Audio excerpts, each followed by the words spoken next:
Scotland currently has one of the most unequal patterns of land ownership in the entire world, with over 50% of private rural land being owned by less than 0.0091% of the population. But it wasn't always like this.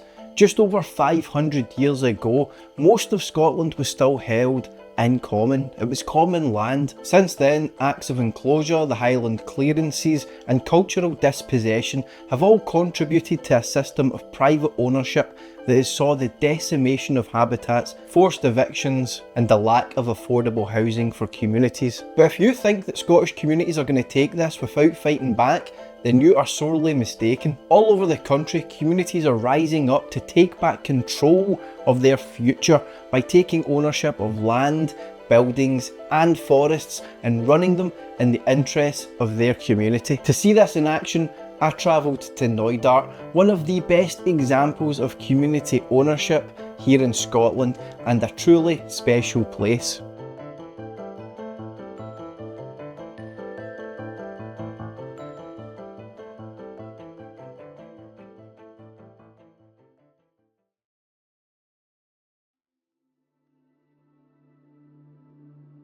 Knoydart is a peninsula in the Western Highlands of Scotland that is unlike anywhere else on the mainland. The geography of this peninsula is fascinating, as there's a series of Munros that isolate it from the mainland. These mountains mean that the peninsula is cut off from the UK road network, and to travel to the main town here, Inverary, you either need to get a 45-minute ferry from Mallaig or go on an 18-mile hike across rugged terrain. This isolation has prompted many to dub Knoydart Scotland's last wilderness, but that's not quite the case. Knoydart used to be way more populated than it is today. This pile of stones here is a remnant of a black house, once the home of a family who were forced from their land. This peninsula is littered with the memory of those who were forced to leave, and it's easy to see why, as before the clearances took place, over 1,000 people lived here in Knoydart.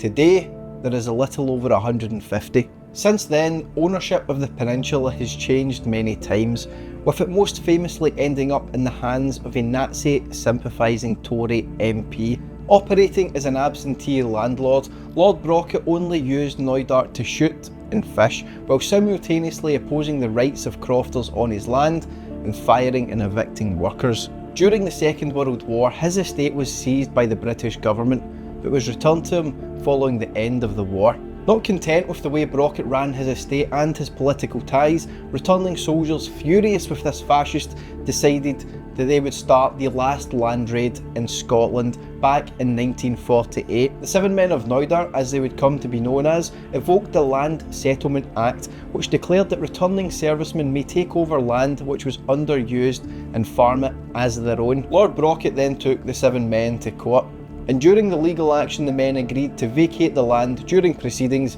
as a measure of good faith. However, you can never assume that Nazis will operate in good faith, and after leaving the land it was claimed that they had dispossessed themselves of it and they lost their case. In 1991, a cairn was erected in the memory of seven men of Knoydart with the inscription, "Justice."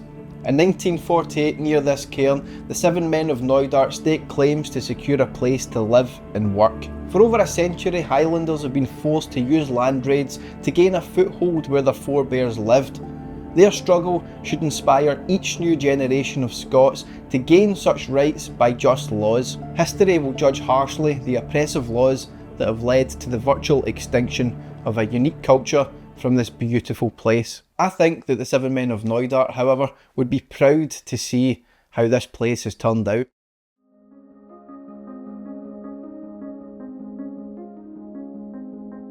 The seven men of Knoydart weren't the only ones to become frustrated with how the land was run. With the estate changing hands many times throughout the post-war period, it left uncertainty in the minds of the local community. To learn more about this, I spoke to Lorna from the Knoydart Forest Trust. So before the buyout, which feels like a long time ago, just about a lifetime, but my memory of things then is that just everything felt really uncertain, and just everything was unsure, and things seemed kind of a bit neglected. You know, the land was hadn't been looked after that well, so the forestry and woodlands were all a bit delicate. The hydro was delicate, housing was delicate, and you just didn't know how it was going to go.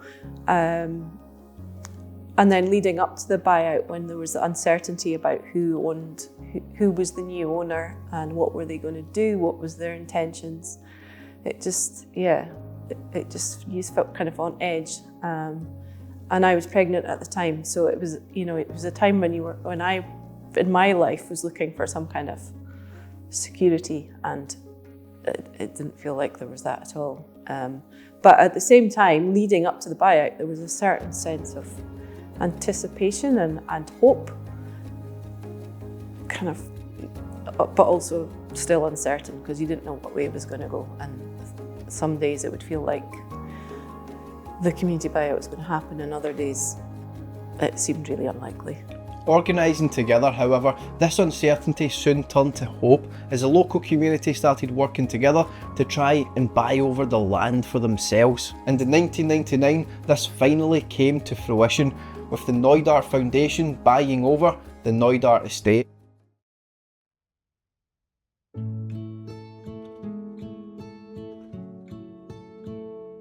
Since the community buyout over 25 years ago, they've wasted absolutely no time in making Knoydart a place that's resilient for the future. First things first was getting the hydro sorted.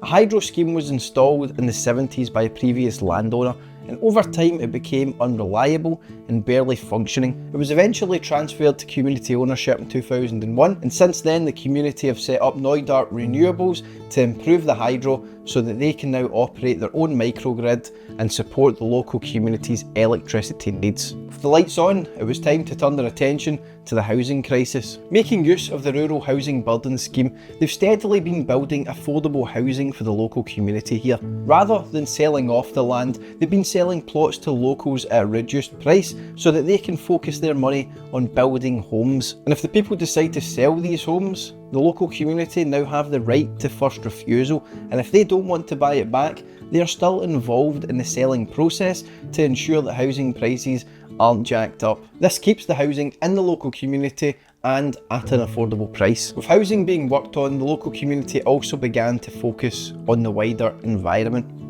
This is the Scottish rainforest. Knoydart is located right in Scotland's hyper-oceanic zone, which means that conditions here are perfect for this rainforest to grow. With Knoydart now being in community ownership, the future looked bright for their rainforest.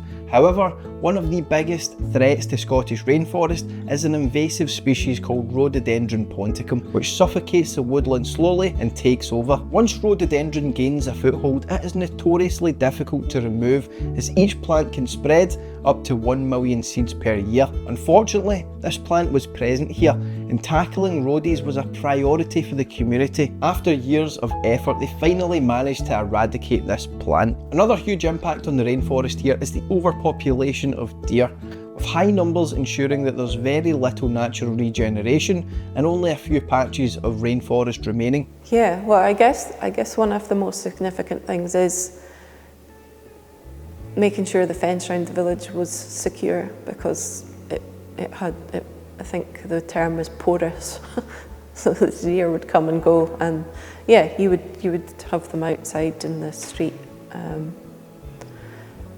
which obviously for tourists was quite nice. They liked that, but in terms of the habitat, it was just disastrous. You couldn't grow anything. Ranger Finlay was kind enough to take me up to visit this remnant of rainforest, and on the way we checked out the areas that they've been planting trees. As these woodlands are fragmented, the Knoydart Forest Trust is working to reconnect these rainforest remnants to improve habitat for the local biodiversity. In addition to the woodland creation scheme, they also have a forestry scheme where they manage the legacy plantations that are present in the area, using the timber sourced from here and local projects and even as fuel.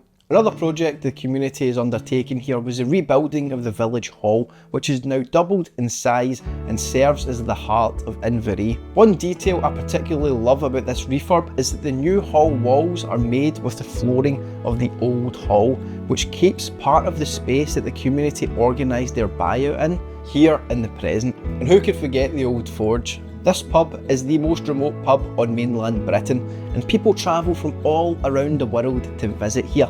Recently, however, the pub was brought under community ownership, and now the profits here are being reinvested back into the community.